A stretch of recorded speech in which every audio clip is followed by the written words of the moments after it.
I can send out the replays. Right. So if you can, whether you're on Facebook or if you're actually in the Zoom, let me know if you've ever heard someone say, I have a really fast or slow metabolism. Just leave a thumbs up if you've ever heard that saying before.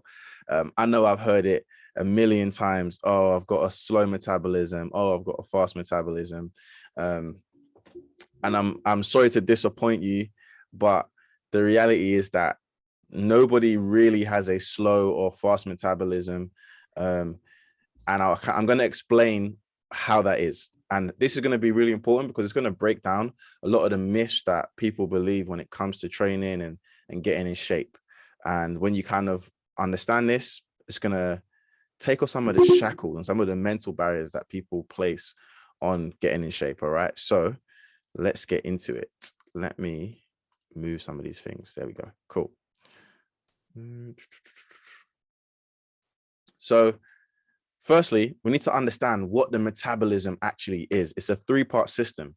You've got your resting metabolic rate, which is basically me and you, all you guys here on the call and on Facebook. If you're laying down all day and you did nothing, your body's still going to burn calories to keep you alive. That's your resting metabolic rate. The thermic effect is basically the calories your body burns just processing the food that you've digested, and then also the activity energy, which is basically what you're doing throughout the day, whether you go to the gym, whether you walk around, maybe you've got a busy job where you're on your feet. Well, 9 times out of 10, most people are sat in front of laptops nowadays, but that's basically what that is. So the truth is, there isn't much that we can do to actually change our metabolism, and that's just God's honest truth.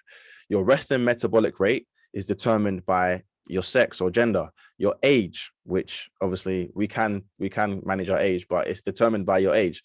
It's determined by your weight, right? So if I'm a heavier guy and I've got more muscle on my body, my resting metabolic rate can change. It's determined by your height, your muscle, and of course your genetics. Now, people are going to say, well, then that means your metabolism can be slow because genetically you might be someone with a slow metabolism.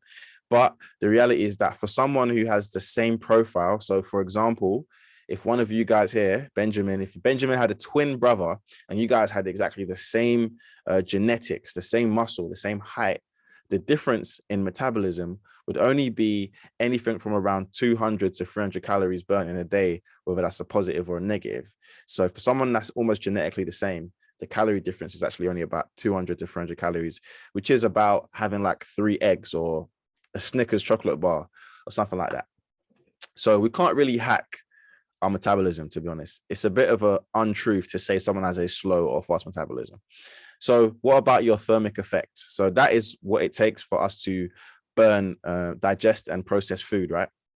The thermic effect only makes up about 10% of your overall metabolism. So it's not really that much. However, if you want to increase it, you want to eat more protein because the body burns more calories processing protein versus carbs and fats. And a lot of people don't know that. That's why having a high protein diet is so effective to burning fat and losing weight. And then what about exercise? So I'm sure a lot of the people, when you want to get in shape, what do? You train. But as we all know, training is such a small part of the process because exercise thermogenesis, which is basically the burning of calories, only makes up 10 to 15% of your overall metabolism. So unless you're an athlete who's training hours and hours and hours of cardio, it's not going to make that much of a difference again. But if we add NEAT into the equation, and NEAT just stands for non-exercise activity. For example, me just moving my arms around on the screen right now, that is what we call a non-exercise activity. That's actually going to be one of the best things we can do to increase our metabolism, because activity outside of just training allows you to burn more calories without much effort. For example, if we look here at people based on their occupation, how much NEAT they burn in a day, which is non-exercise activity, we can see many of us who have desk jobs, sat at a desk all day, you're only burning about 300 calories in a day. Someone who's seated with no option of moving at all, but they're working while seated, for example, I don't know, someone who's sat in a factory just moving their arms, again, they're burning about 700 calories. Seated workers who are required to move throughout a normal work day, they burn 1,000 calories. Standing work, for example, someone who works in a shop in retail, 1,400 calories. And I can't remember what that last one is because my screen's not allowing me to see it. But essentially, your job can determine your metabolism, basically, which is quite an interesting thing to know because this is not even exercise. So the difference between someone who's just chair bound all day, between someone who works in a store or a supermarket, is over 1,000 calories. Now, does that person have a faster metabolism? No, they probably have the same metabolism, but one's just doing more casual movement throughout the day. And then what about metabolism boosters? I'm sure you've heard those things where fat burners, metabolism boosters. Again, the main ingredient in this is caffeine. And if you guys drink coffee, then you're already doing that. But to add another layer to it, well, caffeine only has a 3 or 4% effect, which actually starts to slow down and starts to decrease as you get accustomed to it. So if you've been drinking coffee for a long time, the effects of caffeine start to wear off. And also the metabolism boosting effects of coffee, again, start to wear off. So the research is kind of showing us that really your metabolism, there's no such thing as a slow or fast metabolism. It's based on all the factors of your life, how much body fat you have, how much muscle you have, how active you are throughout the day. So the next thing I'm sure many of you heard, and you can let me know in the chat if you've heard this before, because I've heard this a lot, is that if you build more muscle, you'll be able to burn more calories. Now that is true. That's 100% true because muscle burns more calories than fat. A pound of muscle burns about 6 calories per pound, right? Which is really good. So if you gain 10 pounds of, but the thing is, that's not really, it's not really that much. It sounds like a lot, but it's not, because if you gain 10 pounds of muscle, that means you've only increased your metabolic rate by 60 calories, which is basically the same as eating an apple. It's the same as eating an apple. So is that going to be really effective in terms of boosting your metabolism?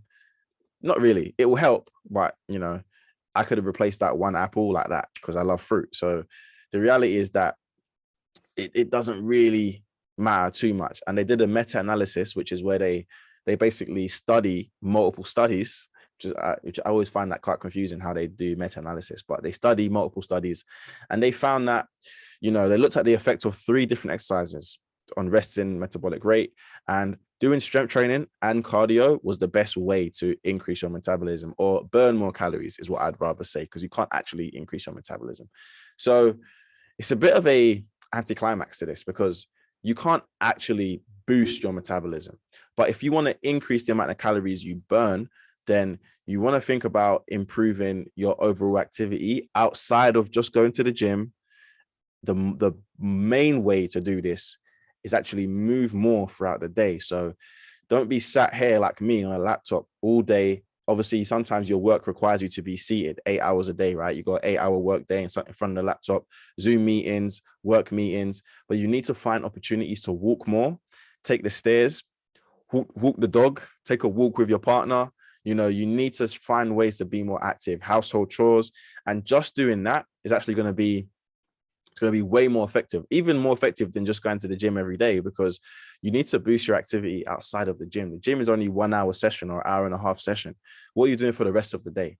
So the next time you see someone claim they can change your metabolism by hundreds or thousands of calories for a supplement or training or nutrition, you can actually ignore it because you know that it is certified A grade. I'm not going to curse on this one today because this is going on YouTube, so I can't curse. But you can see, unfortunately, that is not quite true.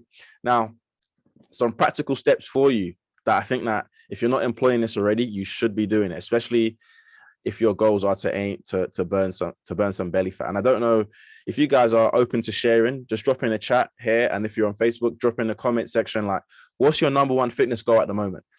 Because these are some practical steps, especially if you want to get lean, have a more defined body.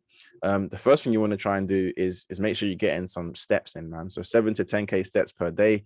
You want to make sure you're not sitting on chairs for long amounts of hours. Anything more than 3 hours, you need to get up and move. Go for a 10-minute walk.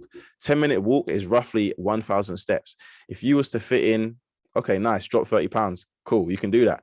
If you was to fit in about 3 or 4 10-minute walks in a day, you know, you'd still be getting 4 or 5,000 steps, and that would be really useful for you. You should be lifting heavy weights at least 3 to 4 times a week, especially as men, because I think it's just men on my Zoom call. I've got a couple ladies on the Facebook, but you should be lifting at least 3 to 4 times a week, heavy weights. You want to build as much muscle as possible. And then if you eat more protein, yes, the thermic effect will apply and you will burn more calories and it will help boost your metabolism. It's not going to change the world, but if you think about it, we need to attack it from all angles. So build more muscle because muscle burns more calories than fat. Eat more protein because protein allows you to burn more calories than carbs and fat. And then walk. If you just did those things, I guarantee you'd probably start to lose more weight. And now that's obviously like a macro level in terms of what needs to be done. Firstly, I want to kind of drop in a workout guide for you guys that you guys can use. So let me just drop it in the chat. And then also on top of that, if you guys, that's obviously a macro level, right? Things are going to differ. Everybody's slightly different. So if you're interested in having more of a personal deep dive into what would work for you as an individual, I'm just going to drop the link to book a one-to-one call with me. See if I can find it. And with this call, essentially, we're going to go over what some more specific things to you. I've just dropped the link in the chat. But if you got any questions, please drop them in the chat now. Let's do about 5 or 10 minutes for some questions, and then we'll go from there. I'm just going to stop recording because